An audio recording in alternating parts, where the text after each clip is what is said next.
네, 추신남 7-2회 시작하도록 하겠습니다. 첫 번째 기사는 삼성전자 기업 기사네요. 2030년까지 비메모리 반도체도 1위 하겠다라고 하는 기사인데요. 이번 주 추신남에서는 삼성전자 기사가 굉장히 좀 많아요. 그래서 그런 기사들을 한번 좀 살펴볼게요. 삼성전자 비메모리 확 키운다. 2030년 세계 1위 목표라고 하는 겁니다. 삼성전자가 시장을 주도하고 있는 메모리는 크게 두 가지죠. D램과 NAND에 비해서 상대적으로 열세 있는 비메모리, CPU라든지 모바일 AP, 그 다음에 이미지 센서 등에서도 2030년까지 글로벌 1위를 달성하겠다는 비전을 공개했다고 합니다. 그래서 이제 삼성전자 기사를 좀 보시면 아시겠지만 여러분들이 어떠한 관점에서 파악하시면 좋냐면 비메모리 쪽 기사가 이제 굉장히 많이 나올 거예요. 결국에는 비메모리 쪽을 확장으로 해야만 삼성전자도 더 큰 회사로 성장할 수 있을 거고, 메모리 쪽에서는 이제 사실 할 수 있을 만큼은 다 했다라고 하는 차원이기 때문에 새로운 메모리 새로운 비메모리 시장으로 나가려고 하는 움직임, 그리고 5G라든지 다양한 또 뭐 전장이라든지 이런 쪽으로 포함한 이런 쪽들까지 총괄하는 그런 내용의 삼성전자 기사로서 파악하시고, 아마 올해 지원동기를 쓰시는 분들도 메모리 쪽으로만 너무 쓰시지 마시고요. 다양한 쪽에 있어서 5G, AI, 그 다음에 비메모리, 그 다음에 바이오 전장이라고 하는 큰 카테고리 범주 내에서 여러분들이 적어주시면 좋을 것 같아요. 메모리 업황 악화에 따른 어려움을 호소하기보다 아직 메모리에 비해 갈 길이 먼 비메모리 사업을 육성하겠다. 대단한 자신감이죠. 2030년에는 메모리 1위는 물론 비메모리에서도 1위를 달성하겠다고 밝혔다고 합니다. 여기 있네요. 삼성전자는 모바일 AP, 이미지 센서 경쟁력 강화, 차량용 반도체 개발 확대, 이쪽이 이제 뭐 전장 중에 하나라고 얘기할 수 있겠죠. 또 파운드리 선두, 대만 TSMC죠. 여기를 추격하는 등 핵심 전략을 수립했다라고 얘기합니다. 그래서 뭐 이 기사를 통해서 여러분들이 파악하실 거는 삼성전자가 올해에는 비메모리 쪽에 비중을 조금씩 더 늘려서 이쪽에 집중되는 내용이 나올 거다라고 하는 범위로만 파악하시고요. 이걸 큰 국지로 해서 여러분들이 세부적으로 나오는 내용들도 파악하시면 좋을 것 같습니다. 네, 이번에는 직무기사예요. 직무기사라고 사실 뭐 제가 따로 뽑긴 힘들었는데 산업 디자인을 지원하시는 분들도 많거든요. 근데 뭐 당연한 내용이긴 합니다. 3열도 편하게 3주 내내 직접 앉아서 연구했다. 무슨 내용이냐면 현대 팰리세이드 45,000대가 예약됐다고 해요. 대한민국에서 제일 잘 팔리는 국내 차량을 기준으로 봤을 때 10,000대가 조금 넘거든요. 그런데도 45,000대가 계약됐다고 하는 것은 어마어마한 흥행타가 된 거죠. 그거에 관련된 기사입니다. 바로 팰리세이드에 관련된 기사인데요. 잠시만요. 광고를 지웠고, 자, 돌풍 팰리세이드 개발 뒷이야기. 큰 SUV 찾는 아빠들이 주 고객층이다. 날렵한 외관 중시했고 디자이너와 조율했다. 짐 싣고 내리는 것까지 체험에 반영했다. 컵홀더가 무려 16개고 USB 포트는 6개로 넉넉해서 가족 지키는 강인한 차 이미지를 구현했다고 하네요. 경쟁사 스포츠 유틸리티 차량 SUV라고 하죠. 이걸 타고 2016년 4월에 미국 대륙을 가로지르는 3주 내내 디자이너는 제일 뒤쪽 3열 좌석에만 앉았습니다. 거기가 이제 제일 여기 이유가 나오죠. 여기 3열 좌석은 보통 SUV에서 승차감이 가장 나쁜 자리고 좁고 등받이도 불편하기 때문인데, 디자이너가 이 자리에 앉아봐야 기능과 디자인이 결합된 제대로 된 제품이 나올 수 있다는 것이죠. 실제로 차를 설계하다 보면 예쁜 겉모습을 만들려는 디자인팀의 욕심과 내부를 키워야 하는 공간상의 요구가 종종 충돌한다. 외관을 날렵하게 뽑아내려면 당연히 내부 공간은 줄어들 수밖에 없겠죠. 그래서 개발팀은 디자이너와 미국 곳곳을 돌면서 북미 시장 고객이 마트에서 짐을 어떻게 싣고 내리는지, 3열 공간의 크기가 왜 충분히 확보돼야 하는지를 몸으로 느끼고 디자인에 반영토록 했다라고 하는 내용이거든요. 기본입니다. 디자이너들은 흔히 본인만의 색깔을 갖고 있는데요.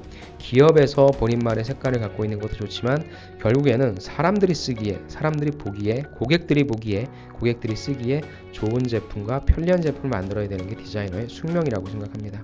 그러기 위해서의 답은 현장에 있고요. 고객들이 어떻게 사용하는지를 직접적으로 체험해보고 거기에 맞는 니즈를 파악하고 거기에 맞는 제품을 올바르게 디자인하는 것이 정답이라고 한다는 차원에서 이 기사를 읽어보시고요. 다양한 특히 산업 디자인 쪽은 또 특히나 리빙 쪽, 체험 쪽을 많이 한다고 했습니다. 많이 돌아다녀 보시고 많이 경험해 보신 다음에 그렇게 느꼈던 점들을 여러분들이 직접 한번 작성해 주시기를 바랍니다.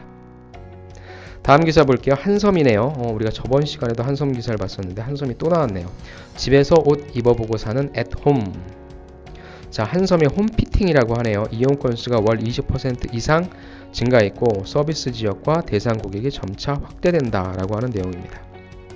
사진이 뭐냐면 한섬의 @홈 서비스 전담 배송 직원이 고객에게 상품을 전달하고 있다라고 하는데 어떤 내용인지 간략하게 볼게요.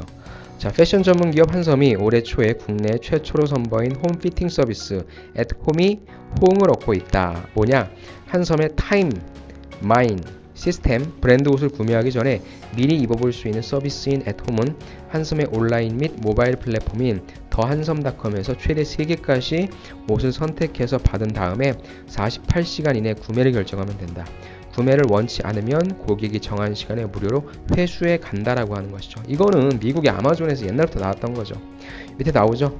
외국에서 잇따라 도입되는 추세다. 지난해 아마존은 프라임 회원에 한해 최대 15개 품목까지 구매 전 입어볼 수 있는 프라임 워드로브를 글로벌 온라인 쇼핑몰인 네타포르테도 VIP 대상으로 홈피팅 서비스를 운영 중이라고 합니다. 우리가 옷을 살 때 여러분들 온라인으로 옷 사는 건 이제 당연한 사실로 받아들여야 되고요. 그렇다면 다른 곳들과 좀 다르게 온라인 제품을 사람들이 샀을 때 만족시킬 수 있는 방안은 뭐겠어요? 바로 입어볼 수 있다라고 한다는 측면을 제공한다는 거죠. 그래서 아직 여기도 나와 있지만 아마존도 그렇고요. 여기 네타포르트도 그렇고 보통 어떤 회원비를 가입하거나 그러니까 회원비를 내거나 이렇게 VIP한테만 이런 서비스를 제공하는데 향후 모든 사람들한테 이런 서비스는 제공될 수밖에 없을 것 같습니다. 그래서 그런 내용으로 쭉 한번 파악해 보시고요. 여러분들이 이걸 실질적으로 써보셨던 분들의 후기도 블로그라든지 이런 데 한번 좀 읽어보신 다음에 여기뿐만 아니라 여러분들 @홈 서비스라고 해서 이걸 옷만 해야 된다? 아니죠. 화장품도 이럴 수 있어요. 그렇게 해서 찾아가는 서비스라고 하는 개념으로 B2C나 패션 아니면 식품 아니면 뭐 제약 이런 쪽도 다 한번 적용을 시켜본다라고 하는 인사이트로 가져가시면 좋을 것 같습니다. 다음 기사 볼게요. 금융산업 5대 금융지주시대 리딩뱅크 우리가 선점한다. 금융도 참 많이 얘기를 했는데 이거는 무조건 여러분들이 스크랩을 하세요. 계속 무슨 옷 광고가 뜨네요. 자, 5대 금융지주시대 리딩뱅크 우리가 선점한다 라고 하는데 금융권 수장들의 올해 경영 전략입니다. 첫 번째는 일단 리딩뱅크를 선점하자라고 했습니다. 그래서 금융회사들은 5대 금융지주시대 출범으로 금융권이 재편되는 올해를 리딩뱅크 선점 기회로 보고 있다라는 내용입니다. 조용병 신한금융지주 회장은 어떤 내용인지, 윤종규 KB금융지주 회장은 어떤 내용인지, 우리금융지주는 어떤 내용인지, 그 다음에 김정태 하나금융지주 회장, 하나금융지주는 어떤 내용인지, 마지막으로 NH농협금융지주도 어떤 내용인지, 이건 여러분들이 제가 좀 내용 말씀드리기보다도 한번 쭉 읽어보시고요. 그런 관점으로 파악하셔서 스크랩 해놓으시고 가장 큰 관점이니까 경영 전략을 어떠한 식으로 짰고 어떻게 펼쳐나갈 건지에 대한 인사이트를 얻으시기 바랍니다. 다음에 롯데면세점이네요. 중국의 추격 따돌리자 롯데면세점. 중국 추격 따돌리자 롯데면세점 매년 해외 신규 출점. 지난 시간에 취신남 지난 시간에 면세점이 M&A를 통해서 가격 경쟁력을 높인다는 말씀을 드렸고요. 그런 관점에서 한번 볼게요. 베트남 다낭, 얏장 공항점 등 신흥국 관광지의 거점을 확보해서 호주에서도 5개 매장을 인수한다. M&A 해야 된다고 했어요. 사드 보복을 극복하고 신뢰를 쌓아서 글로벌 2위 굳히기를 본격화한다. 중국발 면세점 전쟁이었습니다. 국가별 면세 한도가 근데 일단 좀 우리는 아직도 $600밖에 안 되죠. 그래서 이 부분도 좀 늘려야 된다라는 얘기가 있었는데요. 롯데면세점 해외 진출 현황 볼게요. 일본, 베트남, 미국, 인도네시아, 태국 등 이런 쪽으로 쭉쭉 가고 있고요. 이 내용을 볼게요. 롯데면세점 명동 본점 매출 4조 원 돌파, 단일 매장 기준 매출로서는 세계 1위 자리를 3년째 수성했다.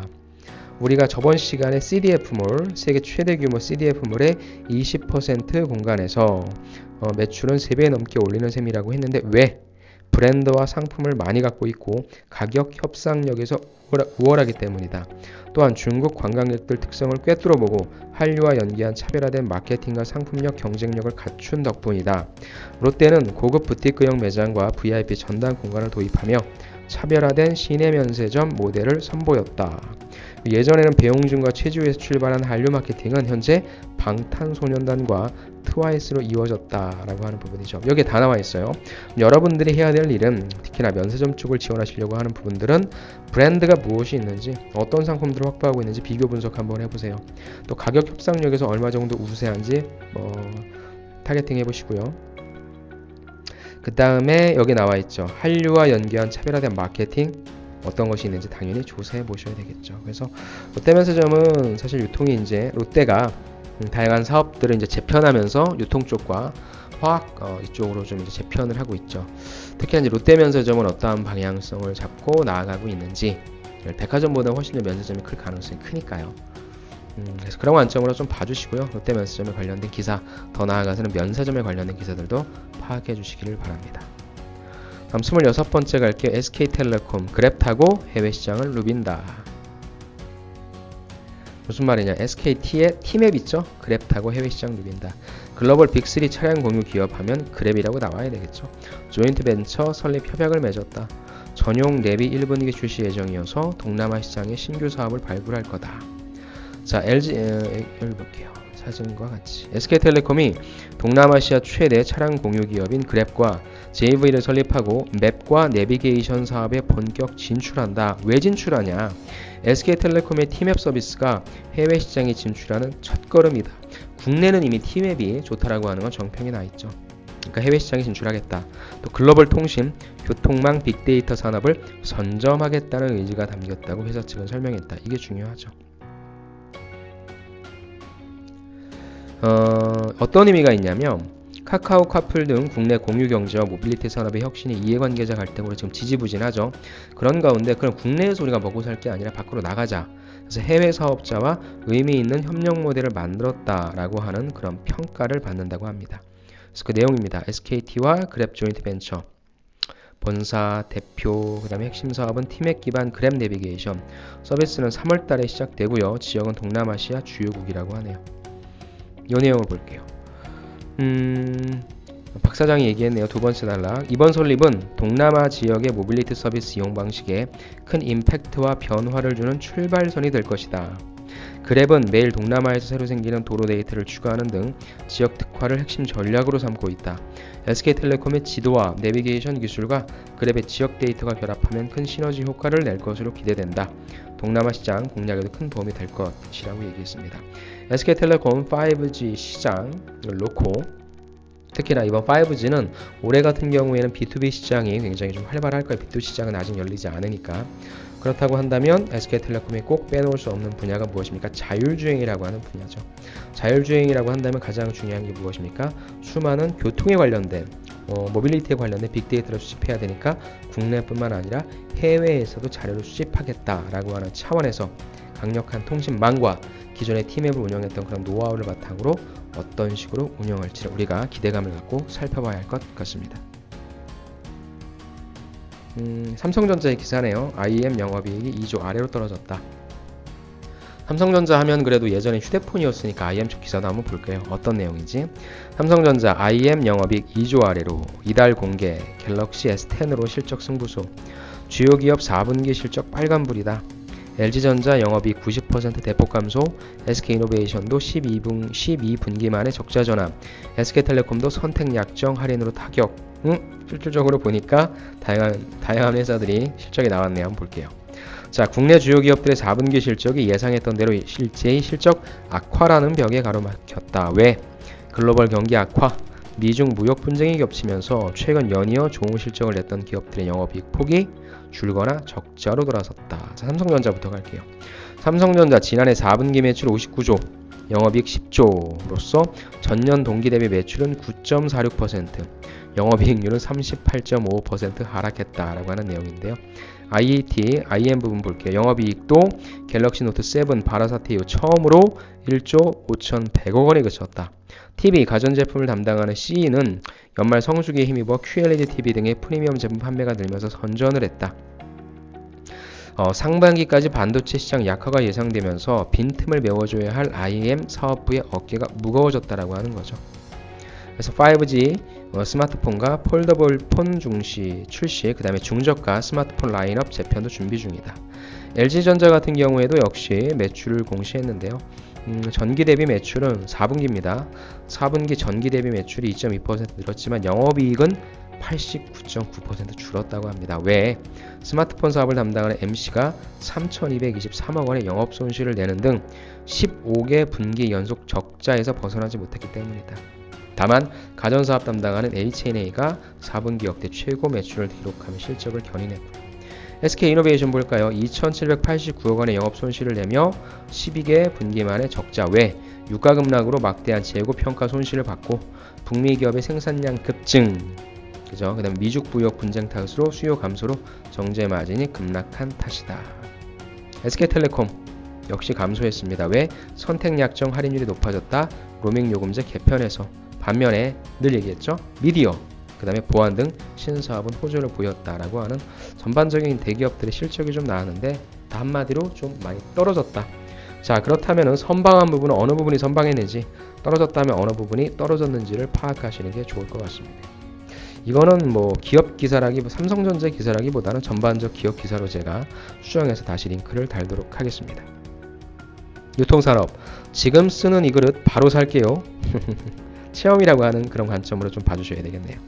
자, 지금 쓰는 이 그릇 바로 살게요. 경험 소비에 지갑을 여는 고객들. 자, 사진 설명 볼게요. 레스토랑, 호텔, 아울렛 등을 중심으로 매장에서 고객이 직접 사용해 본 후 제품을 살 수 있게 한 어떤 매장?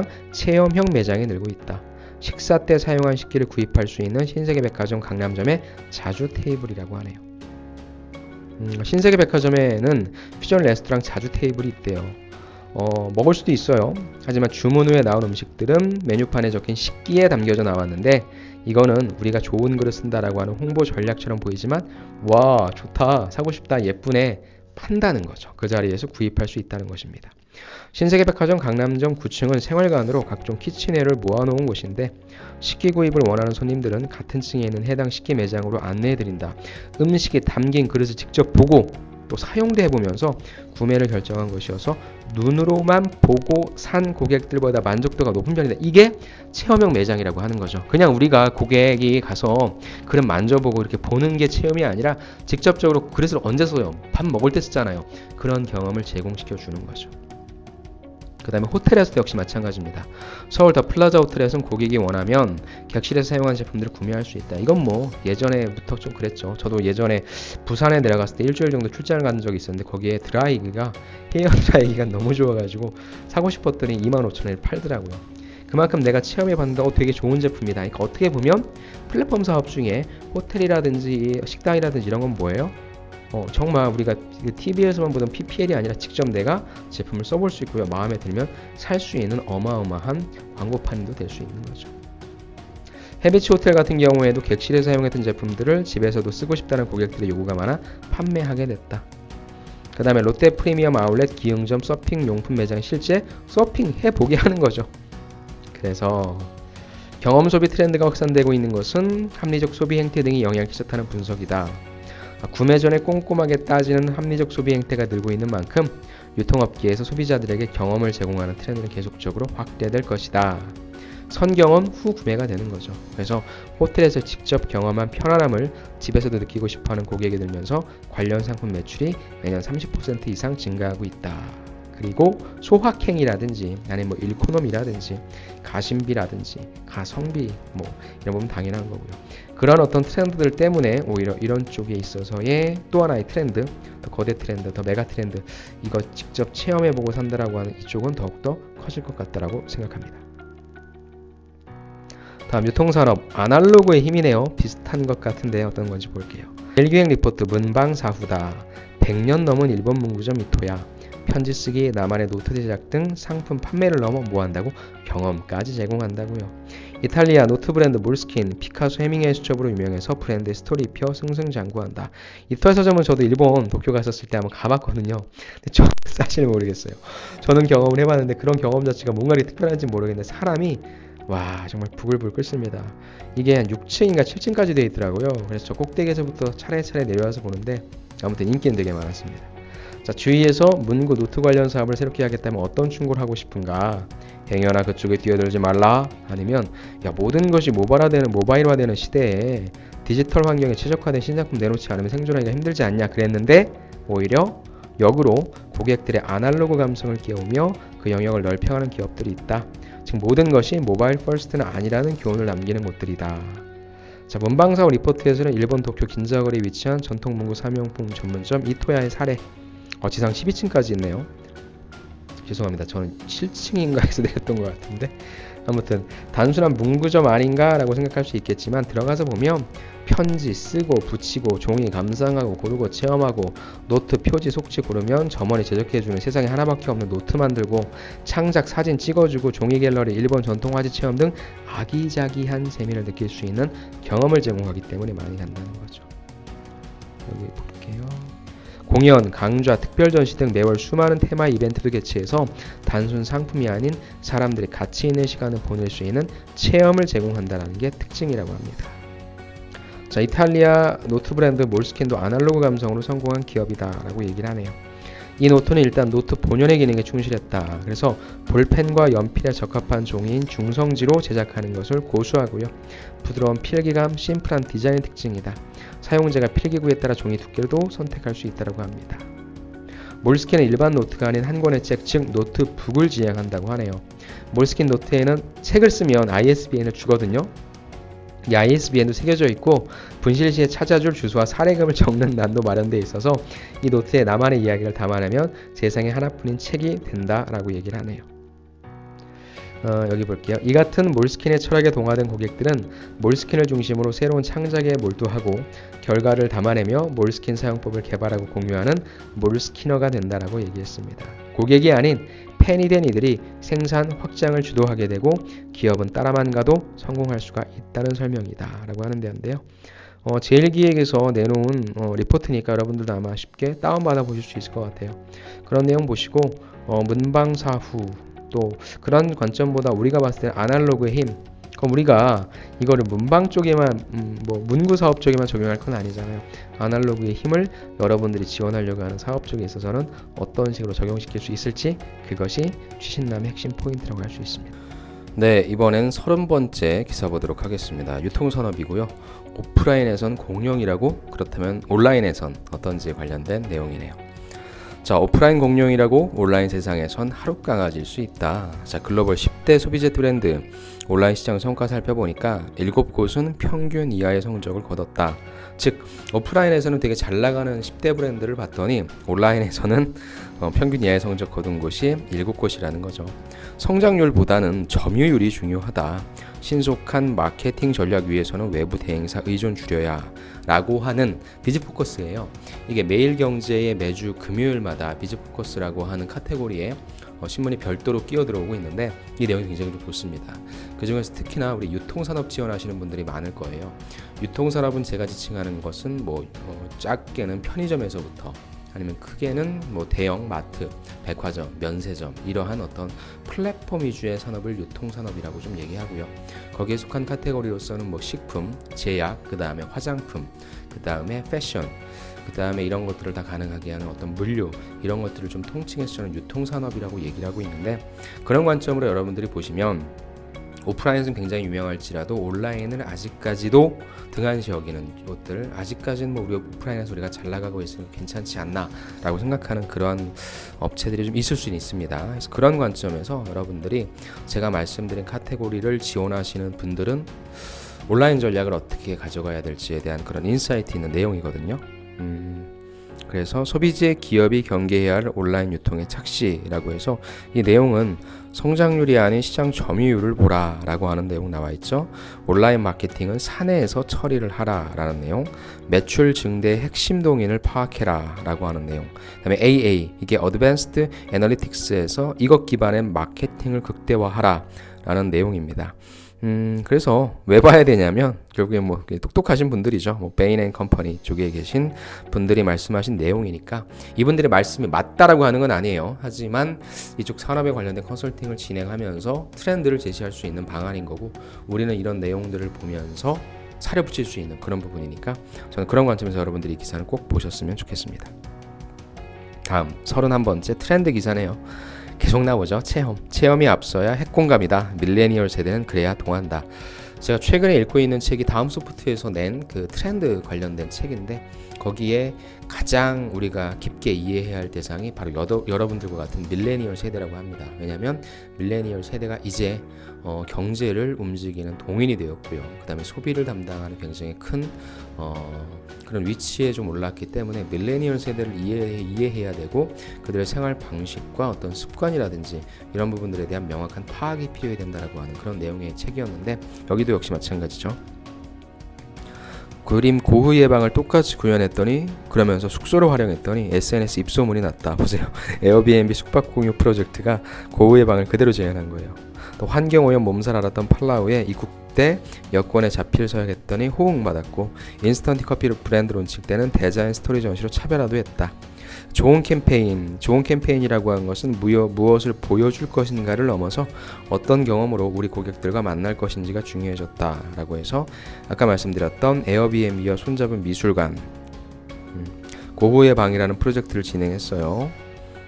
그 다음에 여권을 서약서로 만든 나라 남태평양의 작은 섬 팔라우는 천혜 해양지로 불릴 정도로 깨끗한 자연 환경이었는데 관광객들이 많아지니까 점차 생태계 위협을 받게 돼서 공항을 통과할 때 여권 스탬프 형식의 서약서를 만들었다. 그게 이 사진이네요. 이런 거에 자필 서명받고 다음에 시음회 대신에 체험전을 연 동서식품 등의 어떤 그러니까 큰 관점으로 봤을 때는 뭐 착한 소비라고 볼 수 있겠죠. 의미 있는 소비라고 볼 수 있고 그 다음에 어떤 이미지를 좋게 만들기 위한 하나의 전략으로 볼 수 있는데 그다음에 넷플릭스 그때 제가 소개시켰던 거 콘텐츠보다 콘텍스트에 집중해라 라고 하는 내용이었죠. 그래서 큰 범주로 봤을 때는 체험이 앞서야 된다. 그래야 공감할 수 있다. 밀레니얼 세대는 본인의 체험에서 경험을 해봐야 공감할 수 있다. 그래야 동한다 라고 하는 내용입니다. 한번 읽어보시면 좋을 것 같고요. 우리가 여러분들이 이런 걸 다 보는 건 뭐예요? 우리가 상식을 쌓자라고 하는 1차원적인 목적은 아니잖아요. 우리가 여러분들 자기소개서 면접 때 써먹기 위함이니까 한번 잘 응용해 보십시오. 자, 삼성전자 기사네요. 메모리 쇼크 반도체 왕좌 내줬다. 삼성전자 4분기 실적 발표. 반도체 영업이익이 43%나 급감했다. 매출도 줄어서 20조 원 아래로 디램 값도 계속적으로 하락하고 있다. 삼성은 메모리 수요가 2분기부터 개선될 거다라고 보고 있고요. 연간 매출, 영업이익, 순이익은 트리플 크라운 신기록 달성했다. 하지만 영업이익 반도체 의존도 75% 달했다. 일단 의미 있는 삼성전자가 지난해 매출, 영업이익, 당기순이익 등에서 기존 기록을 갈아치우는 트리플 크라운을 달성했지만 4분기에는 메모리 반도체, 디램과 낸드 플래시의 시황부진, 그 다음에 가격 하락으로 영업이익이 전년 동기 대비 28.7%나 하락했다라고 얘기하고요. 다만 삼성전자는 2분기 이후에 서버, 모바일을 중심으로 메모리 수요 개선이 이루어지기 시작해 하반기에는 수요가 회복될 것으로 예상했다. 여러분들 트리플 크라운이라고 얘기할 수 있는 매출, 영업이익, 당기순이익. 매출은 아마 모르시진 않을 거고요. 영업이익과 당기순이익이 어떻게 다른지는 아시죠? 영업이익은 영업활동을 통해서 얻은 이익이 된 거고요. 당기순이익은 여러분들이 실질적으로 번 영업이익에서 이제 이것저것 삼성전자가 영업활동 이외에 다른 것들도 할 수 있잖아요. 뭐 그런 부분들에 있어서의 어떤 손익을 뺐을 때 남는 게 당기순이익입니다. 그래서 영업이익과 당기순이익은 비례하지 않습니다. 다른 방향으로 각각 움직일 수 있어요. 그런 부분들의 최소한의 개념은 알고 가시는 게 좋을 것 같고요.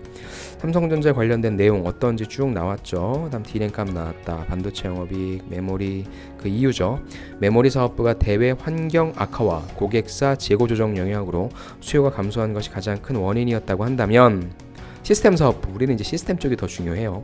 이미지 센서 수요 둔화, 그 다음에 파운드리 사업부는 가상화폐 축소에 따른 서버 증설 수요 둔화가 원인인 것으로 지목됐다. 되게 많이 나왔죠, 이런 내용들. 기술 난도가 가파르게 높아지면서 공급이 급격하게 증가하는 게 어려워졌어. 과거 PC 중심에서 현재는 서버, 모바일 등으로 다변화돼 수요의 계절성도 완화됐어. 과거와 같은 수급 불균형 현상이 나타나기는 쉽지 않을 것이다. 단기적으로 공급을 늘리는 설비 증설을 하지 않지만 장기적으로 수요 증가에 대비해서는 공장 건설 등은 예정대로 진행된다라고 하는 내용인데, 일단 삼성전자의 성적표 어느 부분이 어떻게 됐는지에 대해서 파악하시고요.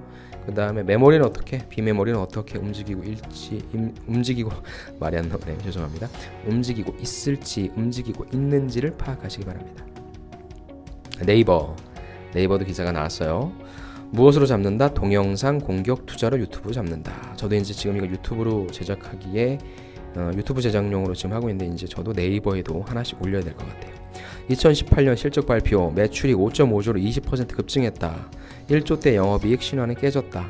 동영상 오디오 콘텐츠를 강화해서 일본과 대만 등 아시아 공략입니다. 첫 번째 단락만 좀 볼게요. 네이버가 미래 성장 동력을 확보하기 위해 올해도 공격적인 투자 기조. 그렇다면 미래 성장 동력을 무엇으로 확보하려고 하는지 우린 이걸 파악해야 되겠죠. 자, 컨퍼런스 콜을 통해 대표가 AI, 자율주행, 5G 등과 같은 신기술 등장으로 우리 생활에 큰 변화가 일어나고 있다. 새로운 사업 기회가 빠르게 전개되고 있어 올해도 선제적 투자를 지속할 계획인데 어느 쪽에 할 거야? 봤더니 AI와 자율주행을 비롯한 신사업 부분에 대한 투자, 인력 채용 등이 늘었기 때문이다. 그러면 사업을 못했다라기보다는 투자 비용이 많이 들어갔기 때문에 영업이익이 떨어졌다고 보는 거니까 이쪽은 뭐 향후에 먹을거리를 위해 움직이고 있는 어떤 투자라고 봐야 되겠네요. 자, 올해 네이버 전략도 관심을 모은다. 10년 만에 대대적인 모바일 메인 페이지 개편 한다고 했죠. 그 다음에 두 번째, 유튜브가 독점하다시피 한 동영상 분야 체질 개선. 네이버 TV를 이용자가 동영상을 쉽게 제작, 편집할 수 있도록 개방하는 방향으로 했고요. 올해 메인 화면과 검색 등 다양한 서비스에 동영상 소비가 최적화될 수 있도록 전면 개편할 것이다. 동영상 생산을 활성화하고 동영상 소비 과정에서 흐름이 끊기지 않도록 연결할 것이다. 동영상과 오디오 관련 콘텐츠를 확보하기 위한 투자도 꾸준히 이루어질 것이다 라고 얘기하네요. 여러분들도 이제 검색을 다 유튜브로 하시죠. 네이버로는 그냥 글로서 검색을 한다면, 실제 그런 것들을 보고자 한다면 유튜브로서 검색을 하고 계시죠. 네이버가 이거 놓치면 큰일 날 겁니다. 네이버 동영상 공격 투자로 유튜브 잡는다라고 해서 네이버가 어떤 식으로 콘텐츠를 강화할 것인지 그 전략을 여러분들께서 살펴주시면 될 것 같습니다. 다음 거시경제네요. 수출 기사인데 안 좋은 기사긴 합니다. 간판 수출 품목 13개 중 9개가 와르르 수출 한국 흔들리다. 반도체 디램 등 가격 폭락에서 1월 수출이 전반적으로 23.3%가 줄어들었고 국제 유가가 하락하면서 석유 제품대 수출도 5% 감소했다. 정부는 대책 마련한다지만 글로벌 악재 겹쳐 깜깜. 전반적으로 제가 이 기사를 보면서 여러분들한테 드리고 싶었던 메시지는 지금 수출이 그렇게 큰 게 뭐 좋진 않다라고 하는 그런 거시적인 경제 환경도 있는데요. 전 여러분들이 13대 주력 품목 있잖아요. 우리나라가 무엇을 수출해서 먹고 사는지 이건 좀 파악해야 될 것 같아요. 무선통신기기, 그다음에 컴퓨터, 반도체, 선박, 디스플레이, 석유화학, 석유제품, 섬유, 가전, 자동차, 차부품, 철강, 일반기계, 이걸 13대 품목이라고 하거든요. 이거는 좀 여러분들이 제조업을 지원하시는 분들, 특히나 이공계 쪽 분들, 그 다음에 해외 영업 쪽 지원하시려고 하는 인문상경기 분들, 이 카테고리에서 저는 기업을 좀 찾으시면 좋을 것 같아요. 무선통신기기도 굉장히 많잖아요. 휴대폰도 있을 수 있고 굉장히 다양하죠. 컴퓨터, 반도체, 선박, 디스플레이 등 각각을 메인으로 하는 완성품을 수출하는 업체도 있을 거고요. 아니면 부품을 수출하는 업체들도 있을 겁니다. 어느 기업을 가야 될지 모르겠다. 나는 그리고 산업도 잘 모르겠다 하시는 분은 이걸 보고 좀 파악을 해보세요. 이게 대한민국이 먹고 사는 것이기 때문에 먹고 사는 곳에서 당연히 사람들을 채용하겠죠. 그런 관점에서 여러분들이 좀 봐주시면 좋을 것 같고요. 전반적으로의 기사들, 거시경제 기사는 매달 제가 뭐 챙겨드리기도 할 텐데 우리나라가 수출이 지금 썩 좋지 않은 상황이다라는 관점도 파악하시면 좋을 것 같습니다. 자동차 산업 상대 하소네요. SUV 신차로 차 시장 정체 넘는다. 상대 하소. 이게 무슨 말이냐면은 상반기에는 대형차, 하반기에는 소형차. 반도체 시장이 상고하저였잖아요. 죄송합니다. 상저하고였거든요. 상반기에는 조금 낮지만 하반기는 올라간다라고 하는 것처럼 이렇게 좀 말을 만드네요. 상반기 대형 SUV 주도권 싸움, 팰리세이드, 렉스턴 스포츠칸 지난달 5,900대, 1,300대 팔렸답니다. 한국 GM도 갖고 올 거고 벤츠도 출시를 서두르고 있다. 하반기에는 소형 SUV가 줄줄이 나오는데 현대차의 QX 라인업 완성, 기아차, BMW도 가세한다. 그래서 올해 자동차 판매 어찌됐건 많이 팔아야 되니까 트렌드는 SUV야. 그렇다면 상반기에는 대형 SUV, 하반기에는 소형 SUV가 대세일 거다라고 하는 전반적인 기사니까 한번 영업 아니면 사업 전략 쪽을 생각하시는 분들 아니면 이공계 분들이시더라도 과거에 있는 팩트만 나열하기보다는 올해는 어떻게 될 것 같다라고 하는 전망치를 얘기해 주는 게 좋으니까 그런 분들에게 있어서 인사이트를 드리는 기사일 거라고 생각합니다. 만도 또 나왔네요. 제가 만도를 참 좋아하는 것 같아요. 자율주행 레벨 4도 넘었다고 합니다. 판교에서 2.7km 시속 40km로 완주를 했다. 2021년에 인공지능 보강에 상용화했다라고 하는데요. 한라그룹 자동차 부품 전문기업 만도가 자율주행 레벨 4 시험 운행에 성공했다고 1일 밝혔습니다. 2021년까지 AI 기술을 보강하고 국내외 파트너와 협력해서 자율주행 상용화 수준을 달성할 계획이라고 하면서 2010년부터 ADAS 양산을 시작하면서 2단계 자율주행 상용화에 성공했다.